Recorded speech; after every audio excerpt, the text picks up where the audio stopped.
सोलापूर महानगरपालिकेमध्ये आस्थापनेवरील जे काही पदं निर्माण झाले होते 14/2/2023 मध्ये महानगरपालिकेच्या वतीने 300 लोकांची यादी या ठिकाणी आपण पदसंख्या काढली होती. त्याच्यामध्ये जवळपास 150 लोकांची लोक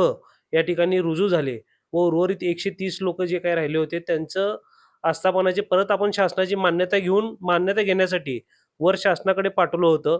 आणि त्याची आज 130 पदसंख्येची शासनाकडून आपल्याला या ठिकाणी महानगरपालिकेला मंजुरी मिळालेली आहे आणि आता 130 पदांची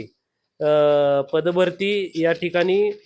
टाटा कन्सल्टन्सी किंवा IBPS कंपनीद्वारे या ठिकाणी महानगरपालिकेमध्ये लवकरात या ठिकाणी लवकर भरण्याचं काम आपण करणार आहोत. याच्यामध्ये सहाय्यक प्रयोगशाळा असतील, लिपिक असतील, फिल्टर असतील, फायर मोटर मेकॅनिक असेल, फायरमॅन असतील, कनिष्ठ अभियंता असतील, कनिष्ठ अभियंता गट ब असेल, फीडवाईफ असतील, पाईप फिटर असतील, पंप ऑपरेटर असतील, सॅनिटरी इन्स्पेक्टर असतील, लघुलेखक असतील व महिला बाल विकास अधिकारी गट ब अशी पदं आपण या ठिकाणी